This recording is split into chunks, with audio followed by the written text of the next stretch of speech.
नमस्कार। मैं Vashishtha spreading educational classes के प्लेटफॉर्म से आप सभी का स्वागत करता हूं। दोस्तों, अक्सर प्रतियोगी परीक्षाओं में ध्वनि विषय पर आधारित प्रश्न पूछे जाते हैं, तो इसी को ध्यान में रख करके आज हम इस पर चर्चा करेंगे।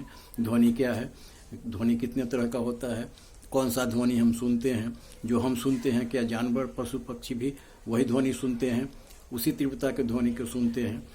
ये हॉर्ज क्या होता है, इसकी मापन शक्ति कितनी है और कितने तीव्रता वाले ध्वनि को ये प्रभावित करता है। तो आइए शुरू करते हैं कि ध्वनि क्या है। दोस्तों, ध्वनि एक यांत्रिक तरंग है और इस यांत्रिक तरंग को एक जगह से दूसरे जगह ले जाने के लिए एक माध्यम की आवश्यकता होती है, और इसी माध्यम के कण एक जगह से दूसरे जगह जब पहुंचते हैं तो हमारे कानों में ध्वनि सुनाई देती है। ये इसकी तीव्रता जो है, ध्वनि की तीव्रता जो है वो कितने तेज आवाज में सुनाई देगा, धीमे स्वर में सुनाई देता है, वो ध्वनि तरंग के उद्गम स्थल से श्रवण स्थल तक। मान लीजिए कि यहाँ हम आवाज़ बोल रहे हैं और आपके कानों तक जब आवाज़ जाती है तो उसके बीच में जो डिस्टेंस होता है उस पर भी इसकी तीव्रता निर्भर करती है। अब ये ध्वनि जो एक यांत्रिक तरंग है, ये दो तरह का होता है, दो तरह से इसको देखा गया है, और इसके तरंग के लिए माध्यम की आवश्यकता होती है। तो माध्यम में जो उसके कण का संचरण होता है वो दो तरह से होता है। एक होता है जो समान दिशा या विपरीत दिशा में समानांतर रूप में उसका संचरण होता है।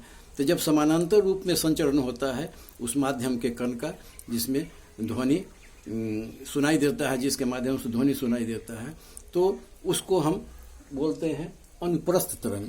अनुप्रस्थ तरंग जब हुआ कि उद्गम स्थल से श्रवण स्थल के बीच में उस माध्यम के कण जब समान दिशा या विपरीत दिशा में समानांतर रूप से संचरण करते हैं, उसकी गति होती है, तो उसे हम अनुप्रस्थ तरंग कहते हैं। लेकिन ठीक इसके विपरीत, जब माध्यम के कण एक जगह से दूसरे जगह दिशा या विपरीत दिशा के बजाय वो लंबवत कंपन करे, और लंबवत कंपन करते हुए उद्गम स्थल से श्रवण स्थल तक भ्रमण करे, तो उस तरह के ध्वनि के तरंग को हम बोलते हैं अनुदैर्घ्य ध्वनि तरंग।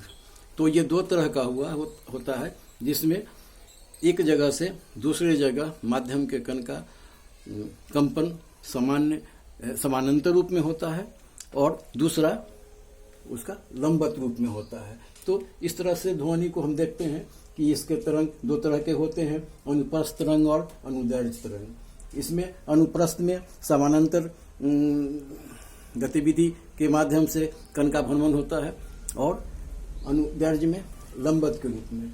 अब क्या है कि ये जो अनुप्रस्थ और अनुदैर्घ्य तरंग है, इसको कैसे मापते हैं?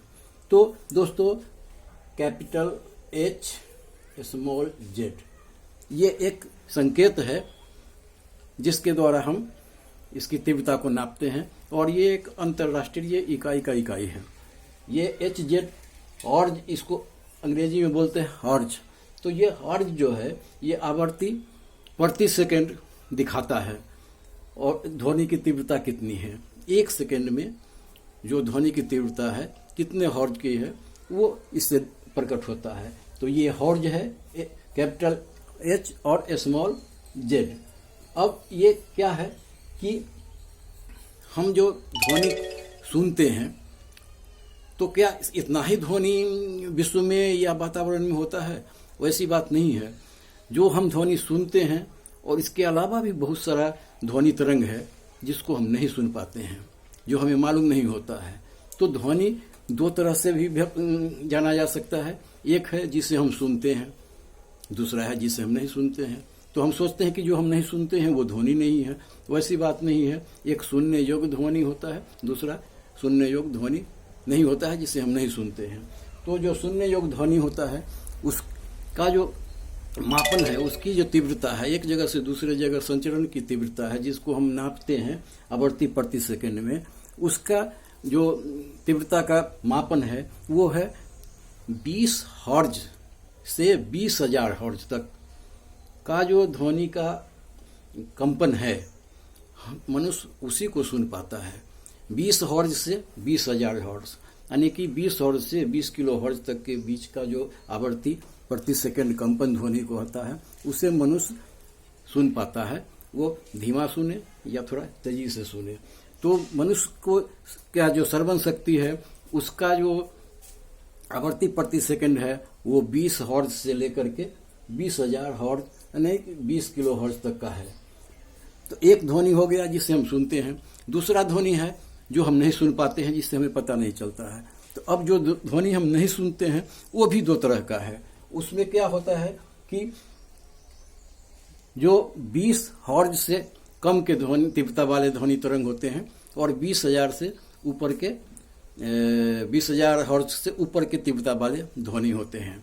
एक को हम पराश्रव्य ध्वनि कहते हैं और दूसरे को अपश्रव्य ध्वनि कहते हैं। तो जो ध्वनि हमें नहीं सुनाई देता है वो 2 तरह का हुआ। एक हुआ पराश्रव्य ध्वनि। पराश्रव्य ध्वनि को अंग्रेजी में बोलते हैं अल्ट्रासोनिक वेव, और जो अपश्रव्य ध्वनि है उसको बोलते हैं इंट्रासोनिक वेव। ये अल्ट्रासोनिक वेव जो होता है वो 20,000 हर्ट्ज से ऊपर के तीव्रता वाला ध्वनि कहलाता है। 20,000 हर्ट्ज मतलब 20 किलो हर्ट्ज से ऊपर का जो ध्वनि की तीव्रता का आवृत्ति होता है प्रति सेकंड, उसको हम बोलते हैं पराश्रव्य ध्वनि, अल्ट्रासोनिक। और मनुष्य तो इसको नहीं सुन पाता है, लेकिन कुछ जानवर इसको सुनते हैं, जैसे कुत्ता है, बिल्ली है, चमगादड़ है। और इसके ठीक विपरीत जिस ध्वनि की आवृत्ति प्रति सेकंड 20 हर्ट्ज से नीचे का है, हम उसे भी नहीं सुन पाते हैं। तो 20 हर्ट्ज से नीचे का जो ध्वनि है उसे भी नहीं सुन पाते हैं। 20,000 हर्ट्ज से ऊपर का ध्वनि है, मनुष्य उसे भी नहीं सुन पाता है। तो जो 20,000 से हर्ट्ज से ऊपर का ध्वनि है उसको अल्ट्रासोनिक वेव बोलते हैं। पराश्रव्य ध्वनि उसको हिंदी में कहते हैं। और 20 हर्ट्ज से कम के तीव्रता वाले ध्वनि को इंट्रासोनिक वेव कहते हैं, उसको अपश्रव्य कहते हैं। अब देखिए कि मनुष्य तो सुन पाता है 20 हर्ट्ज से 20,000 हर्ट्ज के बीच के आवृत्ति प्रति सेकंड वाले ध्वनि को, लेकिन अब उसी के जगह पर जो अन्य जानवर हैं वो विभिन्न तीव्रता वाले आवृत्ति प्रति सेकंड के ध्वनि को भी सुन लेते हैं। जैसे डॉल्फिन जो है, जहां मनुष्य 20,000 से ऊपर के आवृत्ति वाले ध्वनि को नहीं सुन पाता है, वहीं डॉल्फिन 1,00,000 हर्ट्ज तक के आवृत्ति वाले ध्वनि को सुन लेता है। इसके अलावा हाथी जो है वो 14 से 15-16 हर्ट्ज तक के ध्वनि आवृत्ति वाले ध्वनि को सुन लेता है। और व्हेल जो मछली पानी में पाया जाता है वो 7 हर्ट्ज वाले ध्वनि आवृत्ति सेकंड को भी सुन लेता है। तो इस तरह हम देखते हैं कि जो हम सुन पाते हैं, श्रव्य जो मेरा है शक्ति है वो 20 हर्ट्ज से 20,000 हर्ट्ज के बीच का है। यही ध्वनि हम सुन पाते हैं, धीमा से हो तेजी से हो। जो 20 हर्ट्ज से कम का ध्वनि आवृत्ति प्रति सेकंड का ध्वनि है उसे हम नहीं सुन पाते हैं। 20,000 से ऊपर का जो है उसे भी नहीं सुन पाते हैं। तो दोस्तों, ये आपके प्रतियोगी परीक्षाओं में काम आएगा।